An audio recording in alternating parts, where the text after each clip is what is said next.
Smart 24, driving business.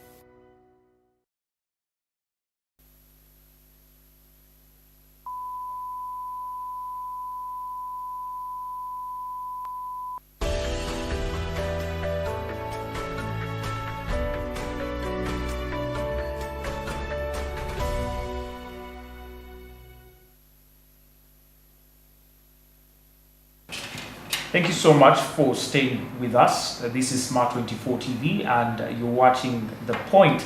I'm still with Dr. Bazira Mugisha Henry, who is the Executive Director of the Water Governance Institute.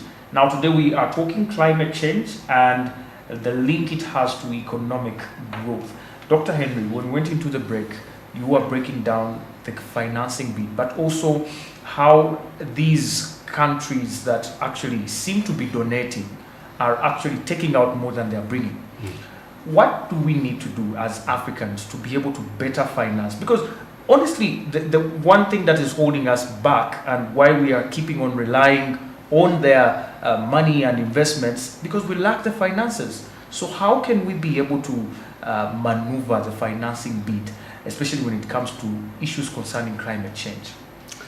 I think it's more, yes, I think too much focus on climate change, but it's an issue that affects the whole economy of the country. And we need to change the way we're doing business. One, we need to change our dependence, appetite for foreign direct investment. We always go, I see our politicians globe-trotting, looking for investors. Yes, I understand the contribution of FDI in one's economy. But FDI, or foreign direct investment, should not be 100% of your economy's investment or economy's growth. That causes the economy to become a net sink. Like, you get water and pour it in a sink, because this is foreign direct investment pouring into economy and the economy is receiving it. But at the end of the day, the water is passing through the sink. Even more water is passing through the sink because it is sucking even the water that you have in your economy. And draining all that into the so sink. Why am I saying that? Yeah. The multinationals are coming to invest $1 of investment, and they are taking out up to $32 of investment through the investment itself, through legal means, and through illicit means. And much of the money is lost through illicit means, through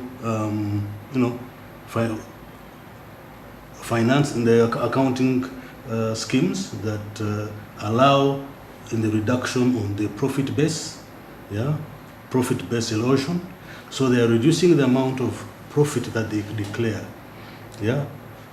and it is profit from which we would have tax to get revenue.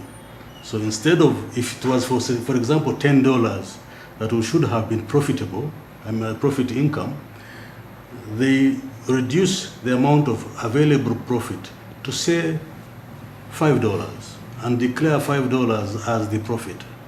And so if you were to apply your income tax law on the $5, you'll get less of the revenue that you would have got.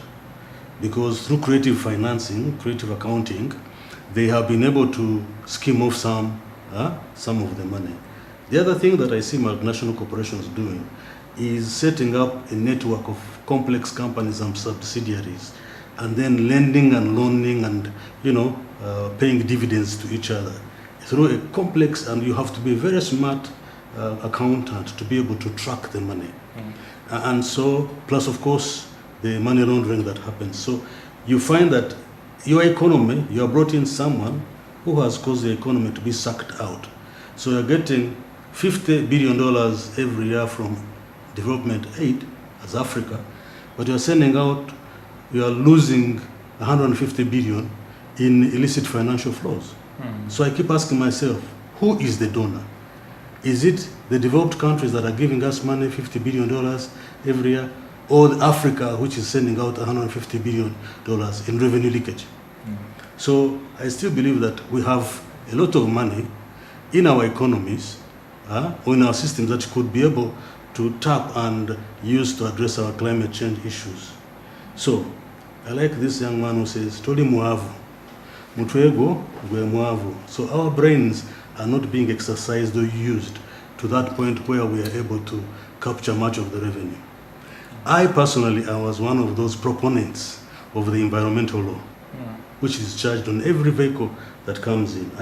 At that time when we were discussing it, with the Ministry of Finance at that time, was that we really wanted to help these old cars that are coming, because most of us Ugandans drive old cars which are 10 years older than their manufacturing date. Yeah. Some of them 15, 20 years above their manufacturing date. So they come in as high emitters. And the idea is that could we capture some environmental levy from the importation of these old cars that would be used as an environmental fund, which the Ministry of Water and Environment, and in particular NEMA, could use to address some of the environmental issues. It was an appetite, a very interesting proposal.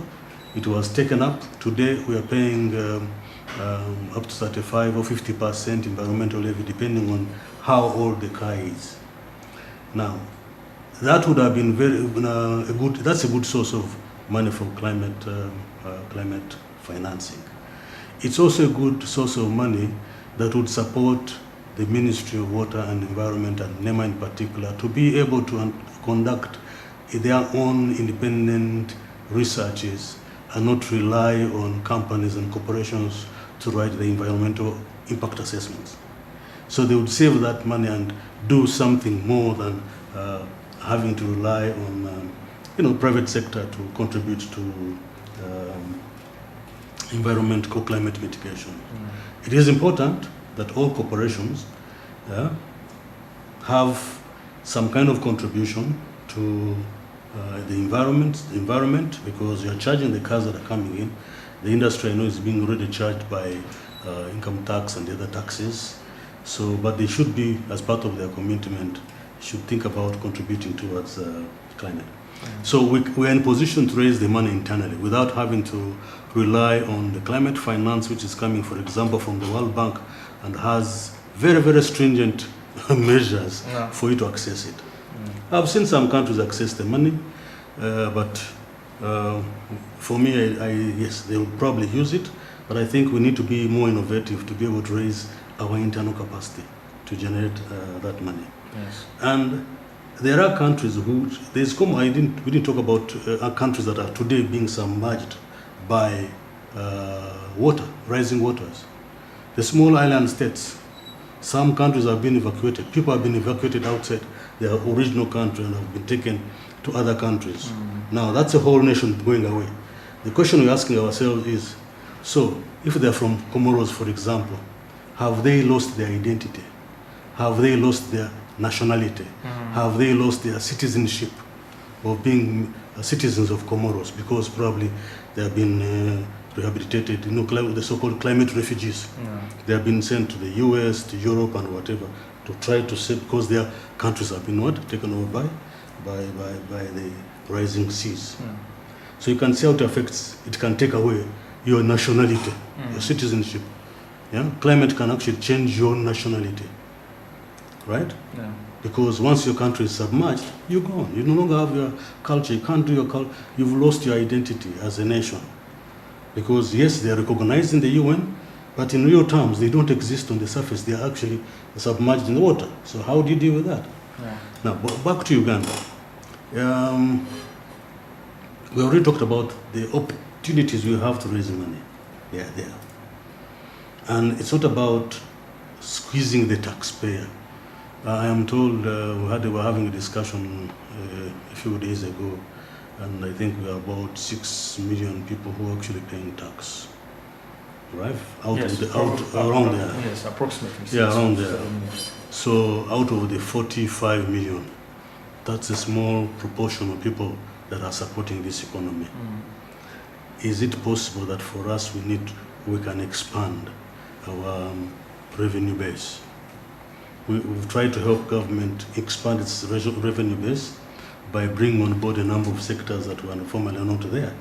Yes, we are trying now to see how we can bring the artisans and small-scale miners into the tax bracket, so that they now also begin to contribute to to the national treasury. We once tried to bring in a proposal for that every border pays 5,000 shillings per year. That never went very well. Yeah. Do not touch my vote. Yes, absolutely. But also as Water Governance Institute, Yes. you have the Tax Justice Alliance Uganda as one of the things you founded. You were part of the founders. Yes, I also founded the Civil Society Coalition on Oil and Gas. Yes, very interesting. I was their first chairman. Yes. From 2008 and 2012. And I think Cisco is a reputable coalition in this country. Absolutely. I also helped found the Tax Justice Alliance. Yes. 2014. Yes. It is now a reputable coalition network. Yeah. We have discussions with finance, healthy discussions with Absolutely. finance, in both coalitions, and so I'm you're, proud. You're at the center of marshalling this collective action from multiple actors and stakeholders. Probably it's a blessing. Yes. Where is the problem? Interacting with them. What have you found as the inherent problem with the policymakers, especially in terms of taxation?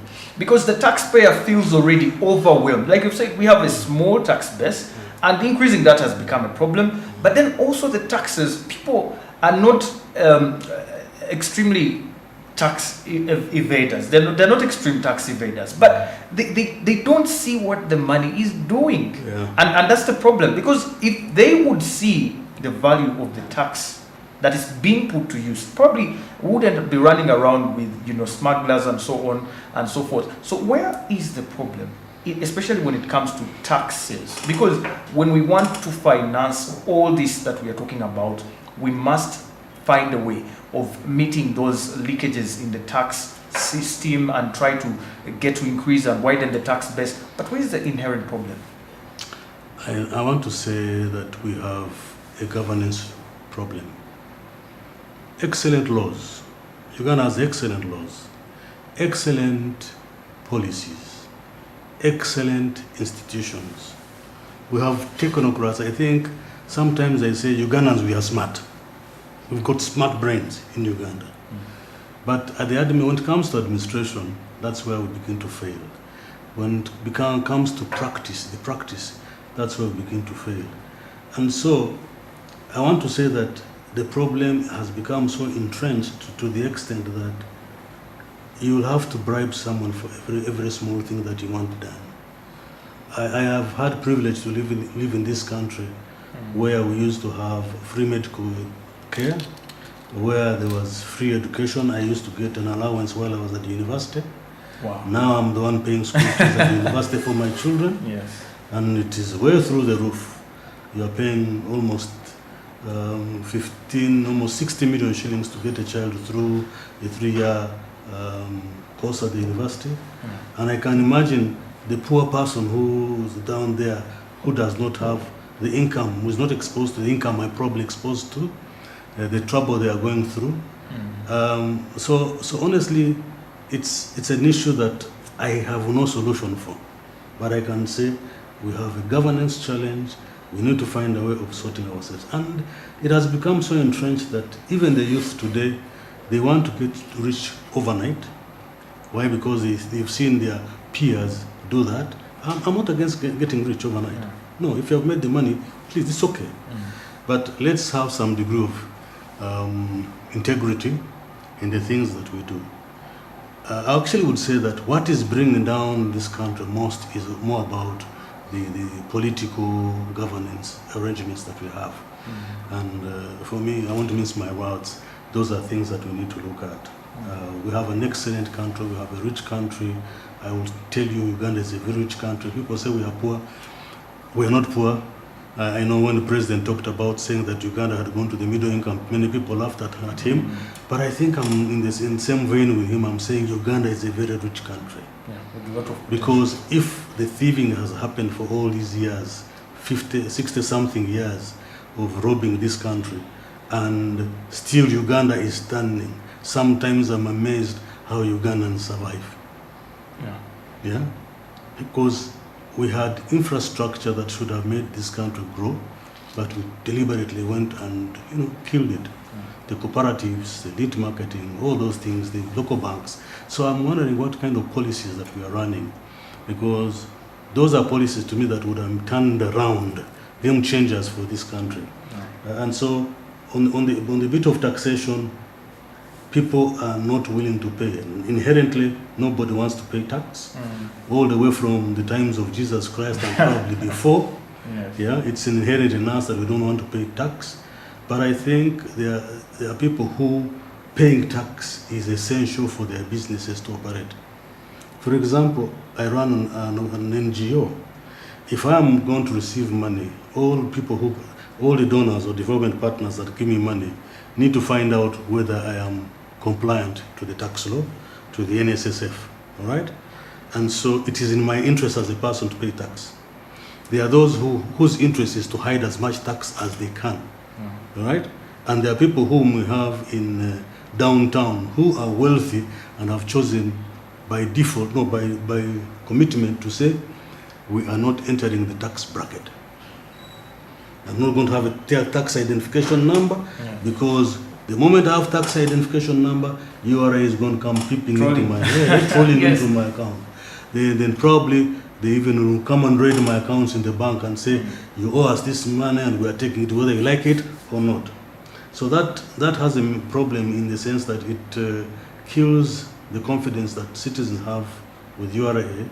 It also kills the confidence citizens have on the banking sector.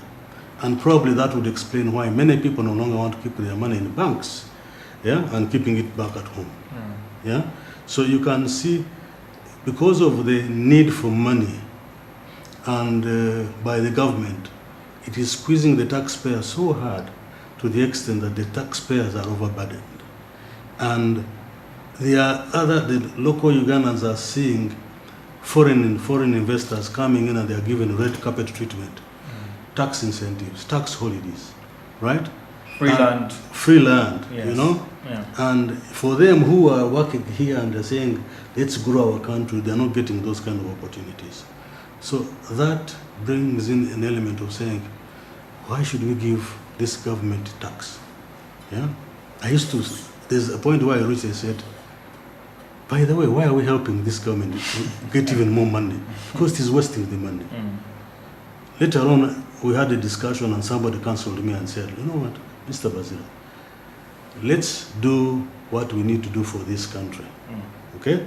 Let's help this country open up new areas for revenue, not because of, and not worry about the corruption that is happening, but be able that even after this regime has gone out, because automatically the regimes always change.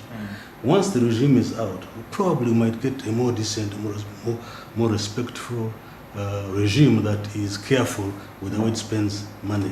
And so he told me, let's continue supporting this government to expand its tax base for posterity purposes. And I cooled down. I said, you have a point. You have a point. Let's continue expanding our tax base to the extent that in future, if we have much better governance, then that is more transparent and more accountable, that is committed to seeing the citizens' welfare brought up, lifted up, then there will be a tax base to which they can use. Wow, very interesting. We have several people online, and doctors, they have a few questions for you.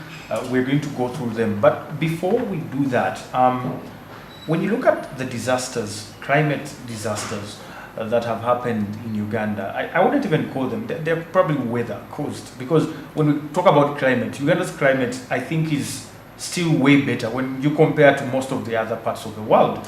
And just giving an example, in 2020, the Nyamwamba River in Kasese flooded, and many people were displaced. And these were given some small camps where they could actually stay for a while. Well, a couple of years later, those camps were abandoned. Remember, it is UN that is bringing these programs in place, and they don't sustain usually. They just start, and then they expect probably government to do something in the long run. But well, these people were displaced, and as I speak right now, some of them are still staying in those tents that were made for them in 2020 after the river broke its banks. But the same situation happened, and more people were sent to the same camp. And still, these people that were there in the first place are still there, right? They haven't found a solution. And I can take many cases like Bududa. Bududa, they tried, of course, government tried to put up residences for these people. But still, it seems we are never ready when these things happen. And when you look at other countries where some of these things have happened, there's always a plan, first of all, and they expect these things to happen. And there are some measures that are taken. Do you think right now Uganda is ready to take on the climate change problems that are probably going to be in the near future? And how can we be ready if we are not? Okay, let me first say that I was part of the team that was developed the Uganda's climate change policy and climate law. We participated in the review of that Climate Change Act. And but I want to say that when it comes to even renewable energy, I want to give a very big tick to government of Uganda. Uganda, because we have an energy system that is dependent on a clean energy, hydropower. We had a few thermal power plants, but some of them have been decommissioned. So if it is to say, are we on the right track for energy transition towards cleaner energy, we already began a long time ago. So that's a tick. But when it comes to being prepared to the climate impacts, effects, I think we are unready. And we have persistently remained unprepared for so long. We have known for some time when the dry seasons would happen.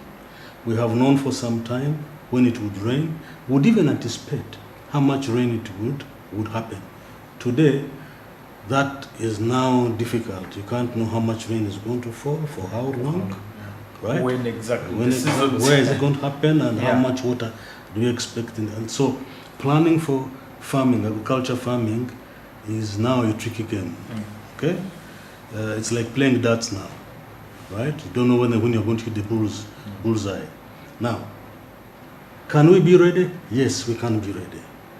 Are we late for being ready? No, we're not late for being ready. We have everything we need to prepare ourselves. And so where this idea of institutions working in silos, independent of each other, needs to stop. We need to have members in the technical team begin to work together, because these things that we are dealing with are interrelated. Minister of Energy cannot have a hydropower if Minister of Water system does not come in, right? And agriculture, which is the center for producing food, is not being able to produce food to feed our rising population on a daily basis. So we cannot afford to work as silos. So I am praying that we can have a system. I know we have the National Planning Authority, but it has also got the vice of almost acting as a silo. So I want to have a situation where we also have a think tank, create some think tanks which think for this country strategically, and they meet regularly. We don't have that. People plan, after planning, they go and sit down, and then people start implementing small things. But can we create a team of strategic thinkers who think for this country just beyond the 5-year, 30-year, 40-year plan? The Americans have an agenda. They plan for 400 years. The plan stays on paper. If one goes away, somebody comes and takes over from where that person has stopped. So we have that uncoordinated troop movement in the way we are acting. So we need to get proper coordination and to have a dedicated team of strategic thinkers. Whether they want to have those for military, that's okay. Have a think tank as a government to think strategically for the eventualities of war or the preparedness of war, and have those guys also preparing the other aspects of the economy. Bududa happens. Why? Because we went and cleaned up the slopes, removed all the plantation or forest or plant cover that would have helped us hold the slopes in place. I'm beginning to see landslides happening in Kikezi. Yes. I was there 2 days ago. I'd gone to bury one of my in-laws, and I saw one of the tarmac roads that we were passing through they had reconstructed it, but it was as a result of a landslide. They planted black water in Kabale Kisoro to hold the what? The slopes together. I wish that was in the same. I know that black water is an invasive plant, and therefore today's arrangement we say that's an invasive plant, so don't. But it was in Uganda way back before we even started thinking about invasive plants. So can we use it to hold the banks in eastern Uganda?